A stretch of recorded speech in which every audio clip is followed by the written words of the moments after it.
We are moving.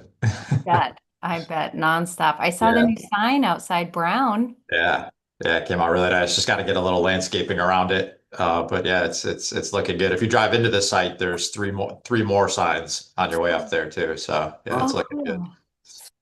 Yeah, that's a huge improvement of just like the other one was just hard to read but it looks Yeah, beautiful. yeah. It's still not in the best location, but there was nothing we could do about that. There's a setback you have to meet Yeah. with Eversource too. So, but Oh, at least now it pops, so you don't just drive right yes. by it. So, Yeah. Even I'll sometimes drive by that school if I'm coming from yeah, I do too. the way I Yeah, don't usually come from.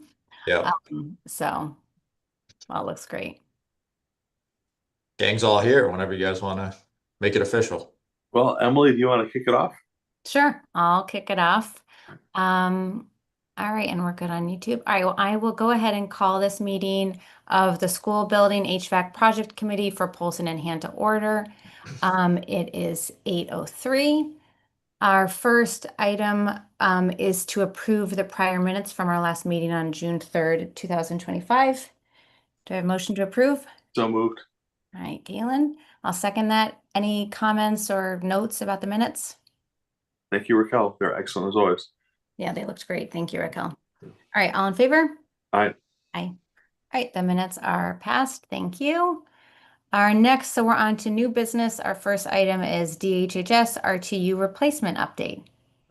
Yeah, Go. so the project so far is going well. This is the really critical week though. So project started on 6/16.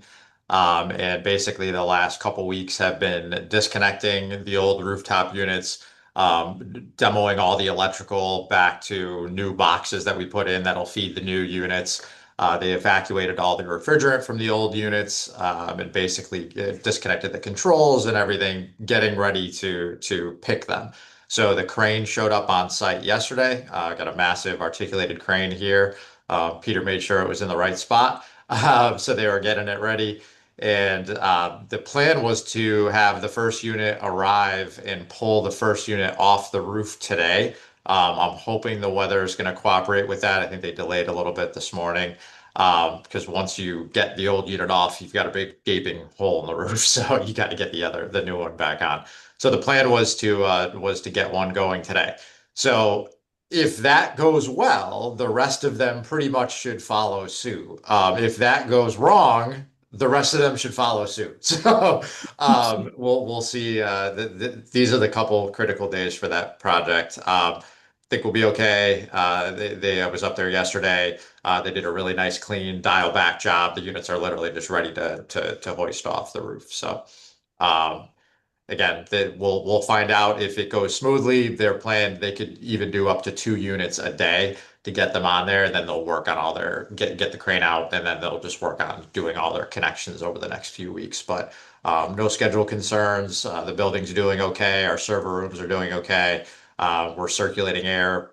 Peter put a bunch of big fans in the building so we're circulating air on all the floors. It's relatively comfortable in there. So building's vacant anyway, but it's going well. Great. Can I just ask two questions? First, who is it who's actually doing the work? And then secondly, when you say if things could go wrong, like what sorts of things could go wrong? Yep. Well, other than dropping a unit, which would be bad. Well, we Yeah. won't go to catastrophic wrong. So at first, the contractors save more heating and cooling. They're the ones doing the work in this job, and then they have a variety of subcontractors. So their electrical sub has been here a lot over the past couple weeks. ABS is their building control subcontractor who does a lot of work in the district. They're the ones doing Neck River. And then they're using industrial riggers out of Waterbury, which is doing all the trucking and rigging work. Oh, So okay. those are the kind of the major players at this point. Really, when I say things go wrong, it's they think they've got everything disconnected. These units are attached to the building's ductwork, so they've gone around and detached everything. So when they go to actually pick the unit up, it may be as simple as, oh, we forgot that screw, and it's like a 10-minute job, and then they look for that one on the next one. The concern is how everything lines up. So we mitigated that risk by buying what's called curb adapters. So the old unit fits kind of the same general footprint, let's call it the hole in the roof, but the ductwork doesn't line up exactly. It never does, from a 20-year-old unit to now that they change things. Yeah. So the curb adapter gives you a couple feet to play with to do your connections.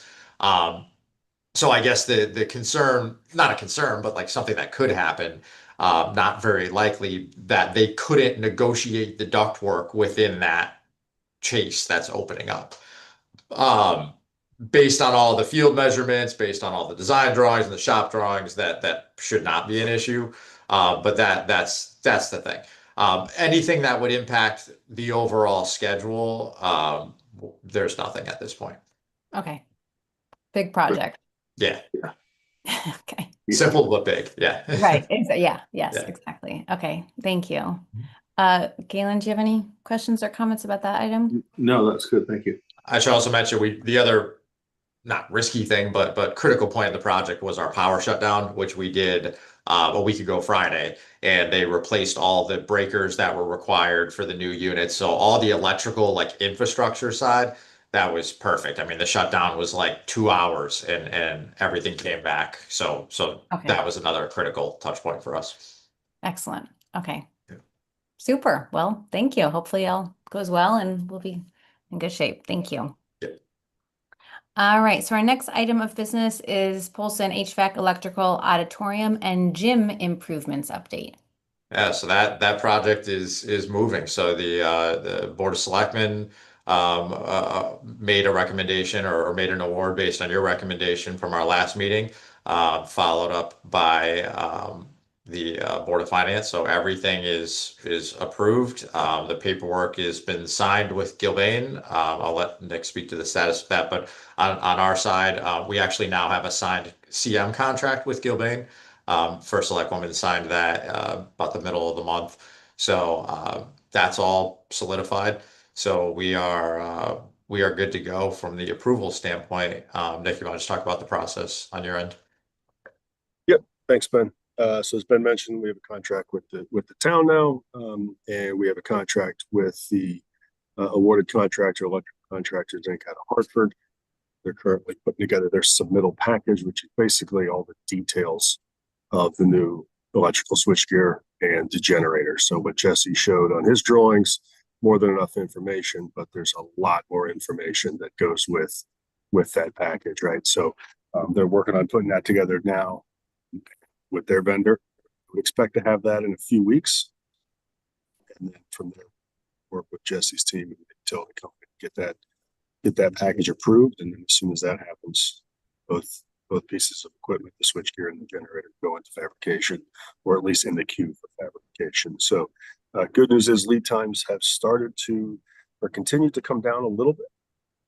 And more importantly with that is the information that we're getting from various manufacturers on other projects is a bit more concrete than it was immediately following COVID. That was, the extended lead times is one thing. The not knowing when it's going to come. When they say 52 weeks and week 48, they say, yeah, it's going to be another 20 to 30 weeks, and not really have any answers, or just say indefinitely, we're not going to have your switchgear.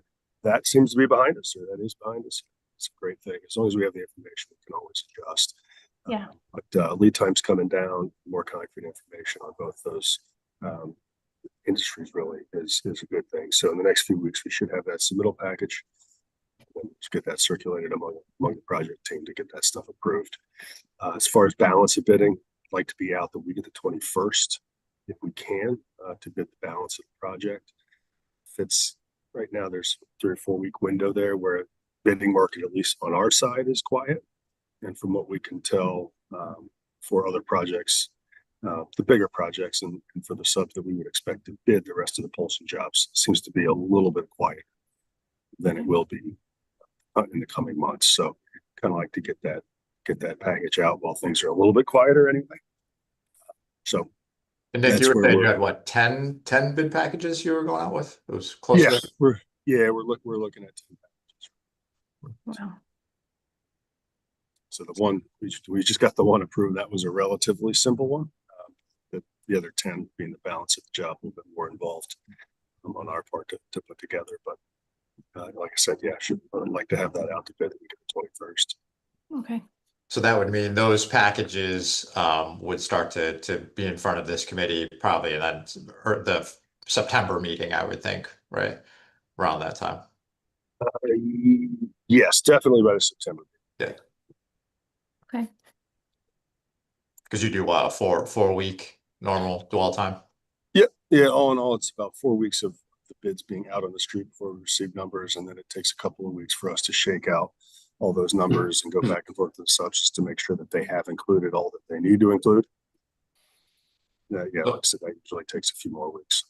So Yes. by the September meeting, we should have recommendations to award in front of for all, if not most, but hopefully all packages. And can you just remind us the timeline for the work associated with those bids and projects, like when they would be, what work would be done? Yeah, so a lot of the work, the bulk of the work, the heavy lifting is going to occur next summer. But we want to chip away at that mountain as much as we can before the summer. So we would like to get started February, Okay. January, February of 26 and get as much infrastructure as we can run up on the roof, Got it. installed that we can, and just utilize that time as best we can so that when we, when June 15th comes, and that's just a generic date, but let's say that's the date that school is out, that we're off and running and we've lightened the load as much as possible for summer. And then we'll have some work that bleeds into the fall as it relates to some of the HVAC work and the fine tuning, and the gym and auditorium will be complete by the end of 26. Okay. And so for the roof work that being done like during the school year, theoretically, is that work that would be done while students are in school or sort of after hours? I mean, I know they won't be in the building for that, but So the work on the roof that we'd like to do during the school year is really just installing conduit on the roof. Okay. So it's not removing units. It's we would never, do a crane pick like they're doing at hand with anyone in the building, right? Right. And there'll be a couple of instances where we need to make penetrations through the roof to get down into the electrical room and things like that. And we'll coordinate that with Ben and Peter's team, and they can coordinate with the administrators over there just to make sure we're all on the same page. We're not just going to start popping holes in the roof and disrupting class.